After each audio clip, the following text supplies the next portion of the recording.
한일 양국의 일본군 위안부 협상 이후 소녀상을 지키려는 시민들이 곁을 떠나지 않고 있습니다.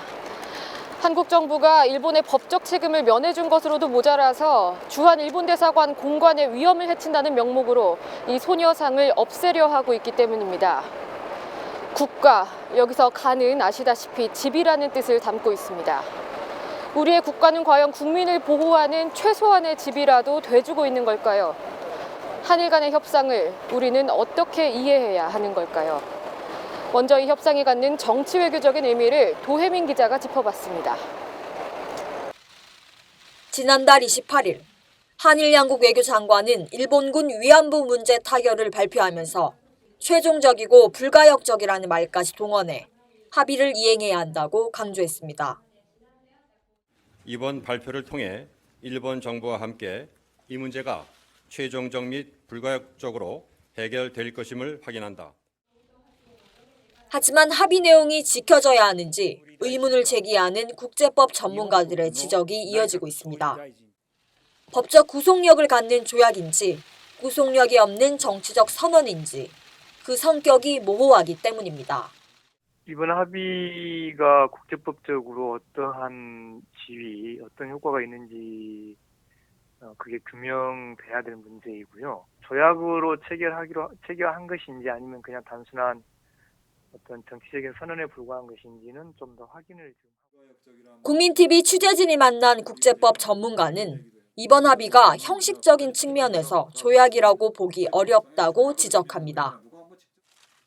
일반적으로 공식 문서를 남기는 조약과는 달리 이번 합의는 기자회견을 통해 내용만 발표됐기 때문입니다. 국제법적인 의미에서 봤을 때는 그것은 조약으로 보기는 어렵다. 합의문도 안 만들어졌기 때문에. 한일 청구권 전문 변호사 역시 이번 합의에 대해 조약이 아닌 정부 간 협의로 해석될 수 있다고 말합니다. 조약이라면 일반적으로 거치는 국회의 동의 과정이 없었기 때문입니다. 그거는 정부 간에 협의했는 내용에 불과한 것이지, 우리나라는 국민이라고 하는 것이 별개의 법원이기 때문에 정부 간에 협의했다 하더라도 그게 법률이 아닌 이상, 협정이 아닌 이상, 국회에 비준되지 않는 이상 피해자들의 권리를 직접적으로 제한한다든지 이러지는 못합니다. 하지만 정부의 이번 합의가 위안부 피해자들의 기본권을 침해할 수 있다는 우려가 벌써 나오고 있습니다. 지금 이와 같은 합의가 이 피해자들의 배상 소송에 도움이 되겠어요? 도움이 안 되죠. 오히려 그러한 것들을 강화시키는, 일본의 주장을 강화시키는 그러한 논리로 갈 것은 뻔한 일이죠. 현실적으로 소송을 만약에 진행한다라고 하면 불이익하게 영향을 받을 가능성은 커질 수밖에 없다. 이렇게 얘기할 수 있죠. 서울중앙지법은 지난달 30일 위안부 피해자들이 일본 정부를 상대로 제기한 손해배상 청구를 조정이 아닌 정식 재판을 통해 진행하겠다고 결정했습니다. 앞으로 열릴 정식 재판에선 한일 정부 간 최근 합의 내용이 최대 쟁점으로 부상할 것이라는 예측이 나옵니다. 국민TV 뉴스 도혜민입니다. 한일 위안부 합의에는 아베 총리의 직접적인 사과가 없습니다. 기시다 외무상이 대독한 사과의 내용도 위안부 동원의 불법성을 인정하지 않은 도의적인 수준에 불과합니다. 이런 합의에 불가역적이라는 단서까지 달아둔 건데요. 박근혜 정부가 2015년 연내 타결에 집착하면서 벌어진 일이라는 지적이 나옵니다. 김지혜 기자가 보도합니다. 한일 외교장관이 위안부 문제 타결을 선언한 다음 날인 지난달 29일. 쉼터를 찾아간 외교부 1, 2차관에게 위안부 피해자들의 호통이 쏟아졌습니다. 안녕하세요. 당신 누구예요? 누구예요? 못하는 사람이에요? 일단 제가 조금 말씀드리고요. 또 일단이고 뭐고 당신은 먼저 피해자를 만나야 될 거 아니에요? 이렇게 피해자에게 합의 내용을 사전 설명할 여유도 없을 만큼 이번 일본군 위안부 합의는 조급하게 진행됐습니다. 청와대는 위안부 피해자들이 연로하시기 때문이라고 주장하지만 부실한 내용으로 채워진 합의를 이토록 서둘러 타결한 이유에 대해 여러 분석이 나옵니다. 2015년 안에 위안부 합의를 마무리 짓겠다는 박근혜 대통령의 의지가 강하게 작용했다는 점이 한 가지 이유로 꼽힙니다. 박 대통령은 지난 10월 일본 언론과의 인터뷰에서 위안부 합의를 2015년 연내에 타결하겠다고 공언했습니다. 2015년은 해방 70주년, 한일협정 50주년으로 한일 관계에 있어 상징적인 의미를 갖습니다. 더구나 한일 관계를 악화시킬 수 있는 문제들이 연초에 산재돼 있기 때문에 2015년 연말은 위안부 합의를 밀어붙이기에 적합한 시점이라고 해석될 수 있습니다. 근데 만약에 올해를 넘기게 되면 당장 한일 관계에는 풀지 못할 숙제들이 계속 다가와요. 2월 24일 날 독도의 날부터 해서 3.1절이 있죠. 그리고 그 일본 교과서 검증 결과 발표가 있죠. 외교청서, 국방백서 계속 나와요. 이런 것들이 있기 때문에 연말이 제일 그 한일 관계를 풀기에는 좋은 시점이에요. 근데 올해 지금을 넘기면 71주년이 되고 51주년이 되고 그러면 이제는 식상한 문제가 돼버리고 그리고 박 대통령이 올해로 임기 4년 차에 접어들고 올해 4월 총선이 열리는 등 향후 예정된 정치 일정 역시 합의를 서두르는데 영향을 미쳤을 가능성을 배제할 수 없습니다. 이번 위안부 합의가 사실상 미국의 배후 중재로 이뤄졌다는 분석이 가장 지배적입니다. 영국 유력지인 가디언은 이번 합의를 미국과 일본의 승리라고 평가했고 중국 언론들도 이번 합의가 미국의 압력에 의해 나왔다고 보도했습니다. 미국 국무부 고위 관계자는 기자들과의 전화 특별 브리핑을 자청해 미국이 배후 역할을 했음을 인정하기도 했습니다. 미국이 한미일 동맹을 구축해 중국을 견제해야 하기 때문에 위안부 합의에 적극 개입했다고 전문가는 분석합니다. 중국을 상대로 하는 미일한 군사동맹을 완성을 하는 게 그 주 목적이죠. 왜냐하면 미한 이렇게 돼 있고 한국과 일본이 이 사실은 좀 껄끄럽지 않습니까? 그러니까 미국 입장에서는 이걸 완전히 삼각형의 군사동맹을 완성을 시켜야 되는데 그 완성을 시키는데 가장 큰 걸림돌이 한일 간 역사 갈등이죠. 그래서 이제 그 중에 가장 큰 문제, 상징적인 것 중에 하나가 바로 위안부 문제이기 때문에 이 문제를 빨리 타결했으면 좋겠다라는 주문들이. 현재 군사동맹은 미국과 한국, 미국과 일본 사이에만 맺어져 있습니다. 미국이 구상하는 삼각동맹 형태를 구축하려면 한국과 일본 양국이 직접 군사동맹을 맺어야 합니다. 이를 위해 미국이 위안부 문제를 합의하도록 일본은 물론 한국에도 영향력을 행사했다는 것입니다. 어제 윤병세 외교부 장관은 새누리당 의원총회에 참석해 세간의 분석을 뒷받침하는 발언을 내놨습니다. 윤 장관은 위안부 합의에 박근혜 대통령의 뜻이 반영됐으며 미국과의 관계를 통해 합의가 이뤄졌다고 언급했습니다. 구미TV 뉴스 김지혜입니다.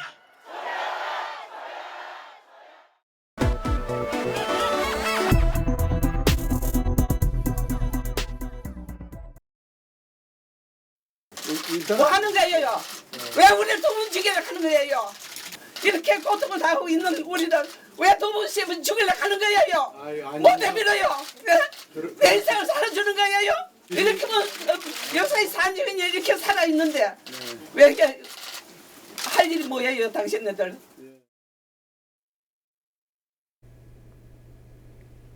광복 70주년의 끝자락은 일본군 위안부 피해자들의 절규로 가득했습니다. 2015년은 박정희 군부가 한일협정을 체결한 지 50년째 되는 해이기도 하지요. 박정희 군부의 한일협정, 박근혜 정부의 한일 위안부 합의. 50년을 사이에 둔 두 사건은 그 배경부터 닮았습니다. 경희대 후마니타스 칼리지 김민철 객원교수는 미국이 한미일 군사동맹을 완성하는 데 있어서 한일 역사 갈등, 그중에서도 위안부 문제가 걸림돌이었다고 설명합니다. 이 걸림돌을 해소하기 위해서 양국이 합의를 서둘렀다는 분석입니다. 미국이 일본 중심의 아시아 경제 군사 블록을 위해 한일 간 외교 정상화를 원했던 한일협정 이전의 상황과 상당히 유사합니다. 이렇게 이뤄진 두 합의는 모두 일본의 법적 책임에 눈감았습니다. 먼저 한일협정의 경우 일본의 위안부 강제 동원은 언급조차 하지 않으면서 청구권 문제가 해결되는 것처럼 정리했고 협정의 성격을 경제협력으로 제한했습니다. 이번 합의는 위안부 문제를 직접적으로 다루기는 했습니다만 마음으로부터 사죄한다는 표현에서 볼 수 있듯이 일본이 위안부 동원의 강제성을 인정하거나 법적인 배상 책임을 진다는 내용은 찾아볼 수 없습니다. 합의를 마친 기시다 후미오 일본 외무상은 배상이 아니라는 점을 재확인했습니다. 양국 간의 합의가 최종적이라고 못 박은 것도 판박입니다. 이번에는 불가역적이라는 문구까지 등장했는데요. 한일 양국이 이번 합의를 끝으로 위안부 문제를 다시 제기하지 않겠다는 겁니다. 그리고 이 모든 과정에서 당사자인 위안부 피해자들에게 동의를 구하기는커녕 사전 설명조차 이루어지지 않았습니다. 합의에 대한 청년층의 분노가 표출됐다는 점도 비슷합니다. 1964년 3월 한일협정 추진 소식이 전해지면서 학생들을 중심으로 반대 시위가 확산됐고 이는 대규모의 6.3 한일협정 반대 운동으로 이어졌습니다. 박정희 군부는 비상계엄령으로서 반대 여론을 탄압했습니다. 2015년의 청년들은 지난 수요 시위를 기점으로 위안부 소녀상 곁을 지키면서 합의를 반대하고 있는데요. 경찰은 어제 일본 대사관 건물에서 기습 시위를 벌인 대학생 30여 명을 연행했습니다. 위안부 피해자들은 50년 만에 또다시 일본의 책임을 요구할 기회마저 빼앗길 위기에 놓였습니다. 한편 청와대는 어제 이어지는 비판 여론에 대해서 유언비어가 난무하고 있다고 표현했습니다. 정부가 잘못 협상한 것처럼 여론을 조성해선 안 된다면서 신중한 보도를 주문하기도 했는데요. 이 말에 대한 판단은 지금 전해드릴 소식을 본 뒤에 해보셔도 좋을 것 같습니다. 한국 언론은 위안부 합의를 어떻게 다루고 있는지 안은필 기자가 살펴봤습니다. 일본군 위안부 피해자 문제에 대한 한일 합의가 타결된 지난 28일, 언론들은 이를 대서특필했습니다. 지상파와 종편뉴스의 메인 기사는 위안부 합의에 대한 내용으로 채워졌지만 아베 총리의 사과와 책임 인정, 일본 정부의 예산 지원 등 합의 내용을 단순히 전달하는 데만 급급했습니다.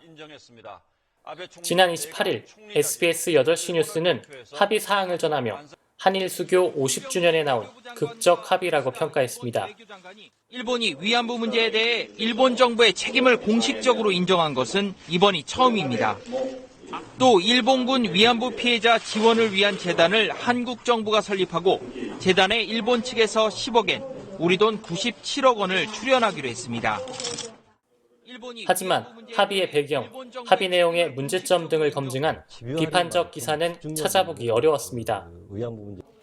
민주언론 시민연합이 합의 당일인 28일에 방송 뉴스를 모니터한 결과입니다. 이날 지상파 3사와 종편에선 한일 위안부 합의와 관련해 총 47건의 기사가 나왔습니다. 합의 내용에 대한 단순 정보 전달성 보도가 17건으로 가장 많았습니다. 합의의 문제점을 지적하는 보도는 10건에 불과했고 이를 환영하는 취지의 기사는 8건이었습니다. 특히 지상파 3사는 각각 단 한 건의 비판 보도를 내놨고 이마저도 위안부 피해자들의 입장만 간략히 전하는 식이었습니다. 3건의 비판 기사를 내놓은 채널A보다도 적습니다. 이에 지상파가 종편보다 못하다는 비판까지 나옵니다. 정말 당일 첫날은 종편보다 못한 지상파 보도가 이어졌다 이렇게 평가할 수밖에 없고요. 우리 공영방송과 지상파의 보도를 보면 왜 이런 협상 결과가 나왔는지, 협상 과정은 어떠했는지, 그리고 합의문과 그 합의문에 주는 구체적인 그 의미는 무엇인지가 모두가 생략돼 버린 보도로 일관됐다는 거죠. 추혜선 단장은 지난 30일 보도 역시 의도적 부분이 많다고 지적했습니다. 지상파 3사는 이번 합의에 주한 일본 대사관 앞 소녀상 이전이 연계돼 있다는 일본 언론의 보도를 언급하며 일본이 언론 플레이를 하고 있다는 취지의 보도를 내놨습니다. 안녕하십니까. 한일 간 위안부 합의 후폭풍이 일고 있는 가운데 일본에서는 공식 발표와 다른 내용이 잇따라 보도되고 있습니다.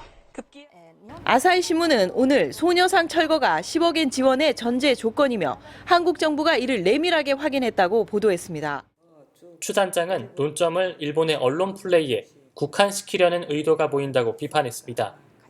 그런데 이게 일본의 언론 플레이 문제냐, 이걸로 국한 시켜서 아주 그 국민의 정서를 그냥 단순한 반일로 몰면서 이것을 그냥 위기를 넘기려고 하는 그런 의도적인 부분들이 너무 드러났다는 거죠, 보도에서. 합의 내용에 대한 검증을 건너뛴 일부 언론은 한일 관계가 개선될 것이라며 경제적 효과를 강조하는 기사를 쏟아냈습니다. 위안부 합의 타결을 가장 긍정적으로 보도한 SBS는 합의 당일부터 경제적 효과를 강조하는 기사를 내보냈습니다. 투자와 교역, 한류 활성화, 관광객 증가 같은 경제적 측면에서도 긍정적인 효과가 예상됩니다. 다음 날인 29일 TV조선도 관광업계에 훈풍이 불 것이라고 보도했습니다. 민영통신사인 뉴시스와 동아일보 역시 비슷한 기사를 내놨습니다. 최선 단장은 합의 내용에 대한 검증은 빠진 채 이에 따른 경제적 효과에 대한 보도가 이어졌기 때문에 위안부 문제가 마치 한일 관계의 걸림돌이었던 것처럼 보일 수 있다고 지적했습니다. 그러니까 위안부 당사자들이 어떤 역사적 문제 해결의 걸림돌이나 그리고 이것은 어차피 털고 가야 돼. 그 문제다는 그 인식을 강요하는 듯한 언론 보도 태도를 그 시종일관했다. 흐름 속에서 이렇게 평가를 하는데 한편 위안부 합의의 진정성을 강조한 청와대의 입장이 나온 어제 지상파 3사는 모두 관련 내용을 보도했습니다. 하지만 같은 날 벌어진 대학생들의 일본 대사관 기습 시위 등 반대의 목소리는 찾아볼 수 없었습니다. 국민TV 뉴스 안은필입니다.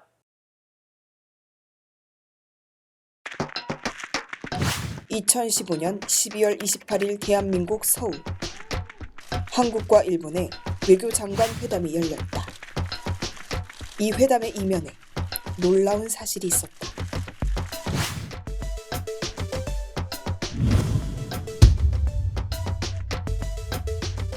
한일 회담이 시작되지도 않은 회담 하루 전날 일본 언론에선 이미 구체적인 이야기가 언급되기 시작했다. 彼らによると中軍慰安婦をこれ以上出していないとする最終的な妥結になるだろう。そして大使館内の総上層の移転を合意するものと予想しています。 우리나라 외교부는 터무니없는 소리라며 반박했다. 다음 날 서울에선 예정대로 일본 외무상과 한국의 외교부 장관이 만났다. 그런데 놀랍게도 회담의 결과는 일본 언론이 언급한 내용과 완전히 똑같았다. 本問題について互いに非難、批判することを控えます。 소녀상에 대해 우려하고 있는 점을 인지하고 적절히 해결되도록 노력한다. 이 문제가 최종적 및 불가역적으로 해결될 것임을 확인한다. 그런데 그때 일본 언론은 새로운 사실을 전하기 시작했다. 総上層の移転を前提とした10億円の支出を主な内容とした着実行為は日韓関係にある特等日韓名竹島や金融産業世界そして北朝鮮の核ミサイル問題の妥結まで期待されるはずでした. 일본 내에서 또다시 한국에선 알려지지 않은 또 다른 이야기가 떠돌고 있었던 것. 독도 문제와 수산물 수입 중단 철회, 북핵 미사일 문제 해결까지 기대를 갖고 있는 일본. 도대체 일본 언론 보도대로 정세가 흐르는 동안 한국의 외교부가 무엇을 하고 있었는지 아직까지 크나큰 미스테리로 남아있다.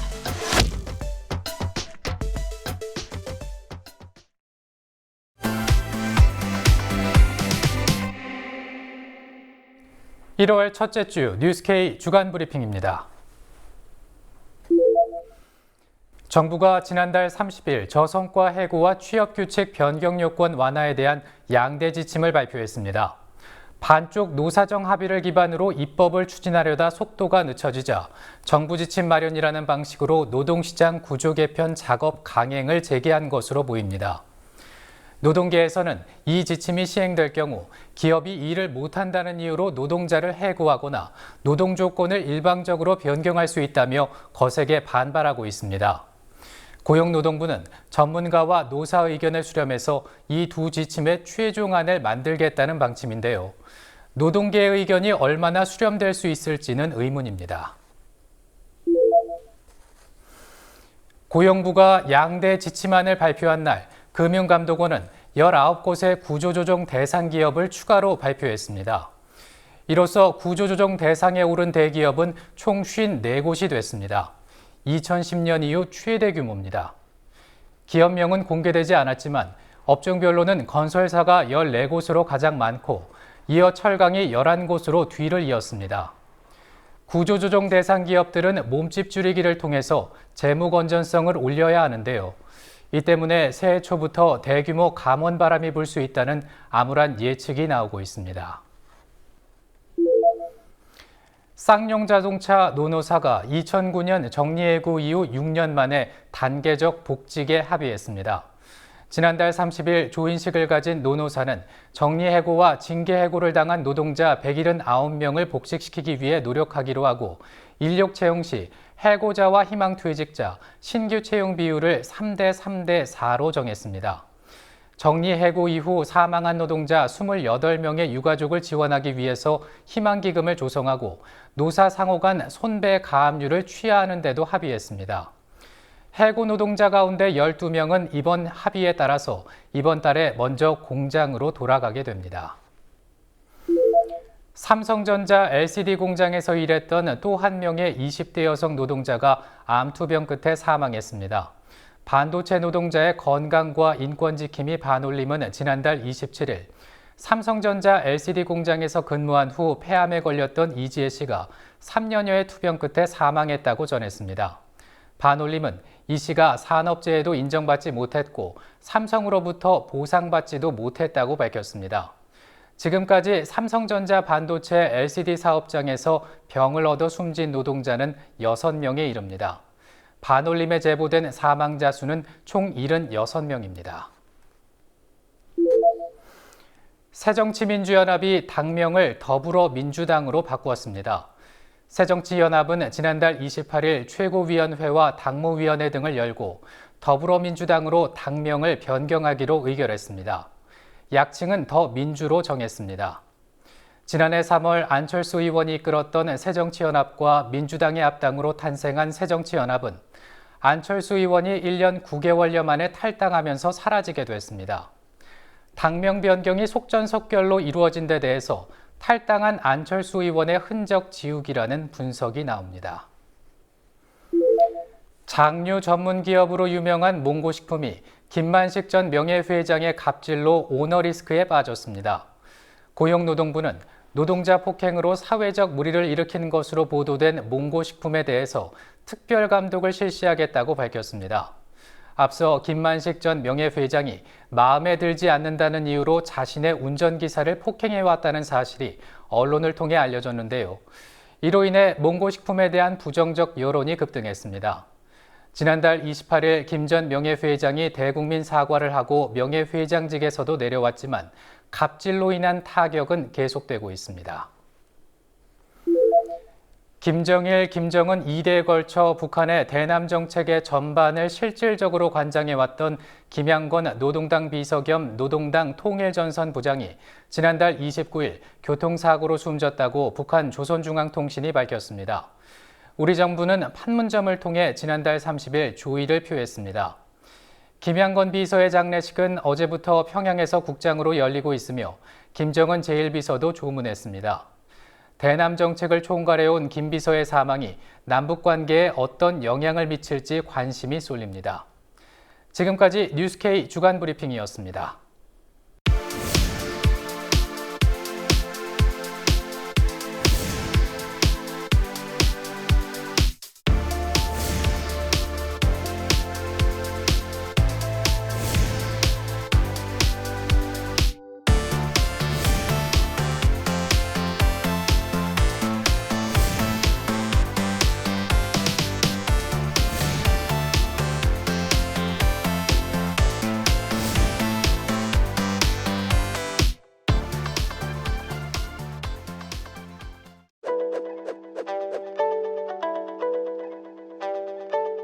이런 회사들은 모두 이익을 많이 내던 회사인데 강경한 노조 때문에 문을 아예 닫아버렸습니다. 부당함을 말하기 위해서 노동자들은 길에서 자고 굶고 높은 곳으로 올라간다. 온몸으로 겨울을 나고 있는 노동자들에게 새해 안부를 물었다. 첫 목적지는 부산. 이곳엔 지난 봄부터 새밑까지 부산시청 앞에 위치한 11m 높이의 광고탑에서 지낸 두 노동자가 있다. 그들은 지난달 24일 서병수 부산시장의 중재 약속을 받고 253일간의 고공농성을 마친 뒤 병원에서 지내고 있다. 투신을 하든지 단식을 하든지 고공농성을 하든지 뭐 우리가 노동자들이 선택할 수 있는 거란 뻔하거든요.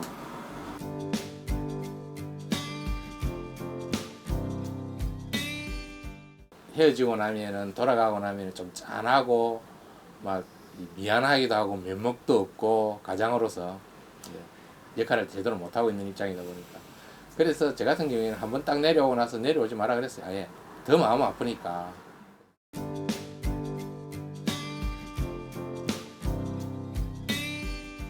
전국에서 지금 이 한겨울에 저희들은 그나마 조금 따뜻한데 부산이라도 이렇게 있는데 특히 이제 서울이나 강원도 삼척에서 이제 투쟁하시는 분들 그런 분들 생각하면은 저희들은 그분들보다는 조금 편하다라고 생각을 하고 있었습니다.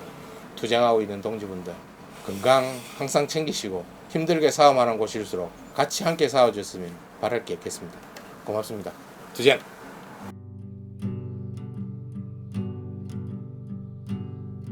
지난해 11월 중앙노동위원회로부터 부당 해고 판결을 받은 동양시멘트의 해고 노동자들은 여전히 회사로 돌아가지 못하고 있다.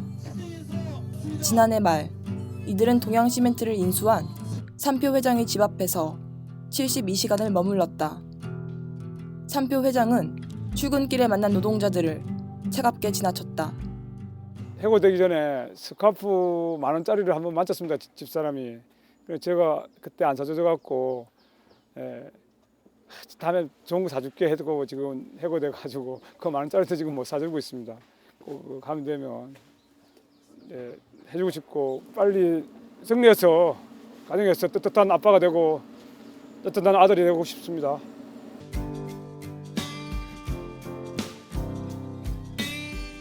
그 동지들이 위에서 너무 고생하는 것 같습니다. 우리도 밑에서 다니면서 열심히 연대하고 추진하겠습니다. 바른 먹거리 풀무원 제품을 나르던 화물 노동자들은 제품을 옮기는 과정에서 부상을 당해도 바른 대우를 받지 못했다. 정당한 권리를 보장받기 위해 노조를 만들었지만 사측은 무시했다. 결국 두 화물 노동자가 여의도 30m 광고탑에 올랐다. 자기들은 뭐 원자재까지 올라가면 주급값도 올리고 그러는데 10년 동안 올 때도 한 번도 안 올려주고 노동자 인정 안 하는 것 같습니다.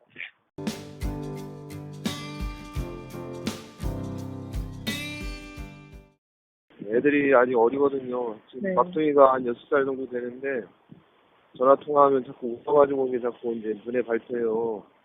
언제 오냐고 이제.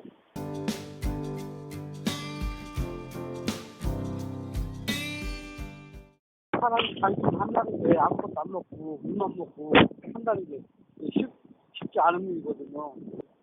뭐 다른 노동운동 하시는 분들도 꼭 승리해서 회사나 현장으로 돌아갔으면 좋겠습니다. 차가운 강바람에 고공농성을 68일로 중단했고 광고탑에서 내려온 이들은 지난달 30일부터 병원에 입원 중이다.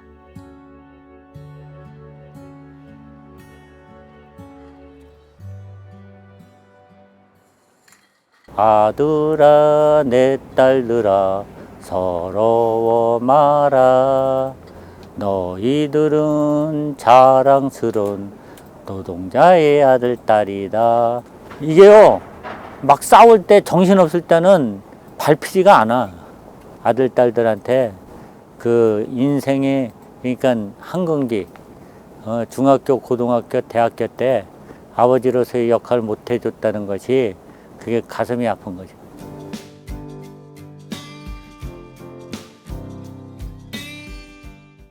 아버지 상을 정립해 주셔서 고맙다는 그 말씀을 드리고 그리고 건강하십시오. 아들, 딸들이 정말 인간답게 사는 그러한 이 사회를 만들 때까지 투쟁! 삼성 반도체 공장에서 일했던 유미 씨.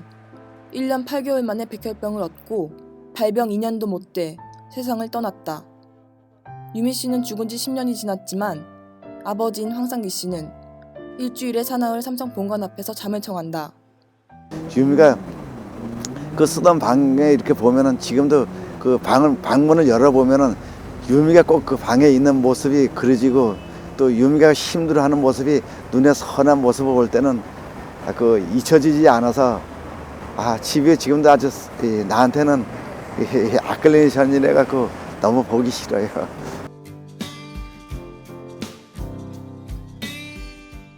그 좁은 데 올라가서 화장실도 제대로 못 가고 또 이 따뜻한 밥도 한 그릇 못 먹고 가림막도 없이 추위에 시달리시는 이 두 분이 고생을 저는 잘 알고 있습니다. 꼭 승리해서 꼭 그 내려올 수 있도록 우리 반올림과 반론은 피해자 그 가족들이 꼭 응원하겠습니다. 화이팅 하겠습니다. 화이팅!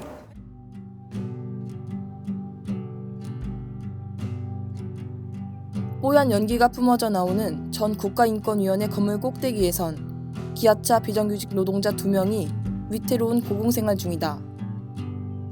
이 생활도 새해 첫날인 오늘로 205일째를 맞았다. 아이들 생각이 제일 많이 나죠. 집하면 생각나는 게 사실 아이들하고 아내인데 정말 연말 되고 그러면 눈 맞추면서 꼭 하나 보고 싶습니다. 동료들하고 근무 끝나고 심야에 먹던 진짜 소주 한 잔이 되게 그리운데 이때까지 잘 참았으니까 꼭 참고 내려가서 기쁘게 아래에서 먹도록 하겠습니다.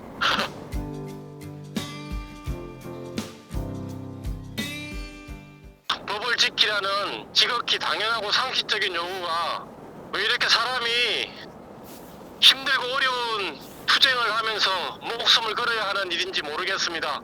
올라올 때 비정규직이었지만 내려갈 때는 정규직이 돼서 내려가는 그 꿈을 실현하기 위해서 힘들고 어렵더라도 굴하지 않고 꿋꿋하게 싸워서 승리해서 당당하게 내려가고 싶습니다.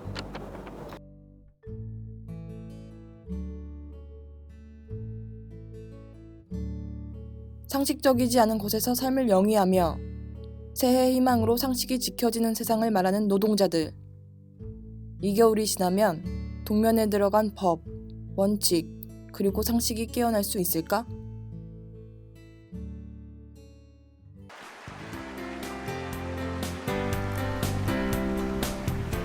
존경하는 국민 여러분, 친애하는 동지들, 지난 한 해에도 많은 어려움과 도전이 있었지만 국민 여러분께서 신뢰와 성원을 보내주셨기에 변화와 희망을 향한 기반을 다질 수가 있었습니다. 지난해 모든 승리와 성과들은 백두의 덕과 기상을 안고 조국의 부강 번영을 위한 총공격전에 떨쳐나선 우리 인민들의 영웅적 투쟁에 의하여 마련된 결실입니다. 그동안 추진해온 경제혁신 3개년 계획을 잘 마무리하고 주체사상을 구현한 우리식 경제관리 방법을 전면적으로 확립하기 위한 사업을 적극 조직 전개하여 튼튼한 안보는 국가 발전의 가장 기본적인 토대입니다. 나라의 방위력을 철벽으로 다져 나가야 합니다. 빈틈없는 안보 태세로 북한의 도발에는 단호하게 대응하면서 그러나 침략자 도발자들이 조금이라도 우리를 건드린다면 추호도 용납하지 않고 무자비한 정의의 성전 조국통일대전으로 단호히 대답해 나설 것입니다. 대화의 문은 항상 열어놓고 평화통일의 한반도 시대를 향해서 나아가겠습니다. 우리는 북남 대화와 관계 개선을 위해 앞으로도 적극 노력할 것이며 진실로 민족의 화해와 단합, 평화와 통일을 바라는 사람이라면 누구와도 마주 앉아 민족 문제, 통일 문제를 호심탄회하게 논의할 것입니다. 새해 복 많이 받으십시오. 희망찬 새해를 맞으며 온 나라 전체 인민들의 건강과 행복을 축원합니다. 새해 첫날인 만큼 밝은 소식들만 전해드렸다면 좋았겠습니다만 오늘 뉴스를 보고 답답함을 느끼는 분들도 많았을 것 같습니다. 일본군 위안부 피해자, 농성 중인 노동자와 그 가족, 팽목항에서 두 번째 새해를 맞은 세월호 참사 피해자들 모두 무언가를 지키기 위해서 돌아가지 못하고 있는 사람들이죠. 2016년 한 해 여러분은 무엇을 지키고 싶으십니까? 저는 다음 주에 뵙겠습니다. 시청해주셔서 고맙습니다.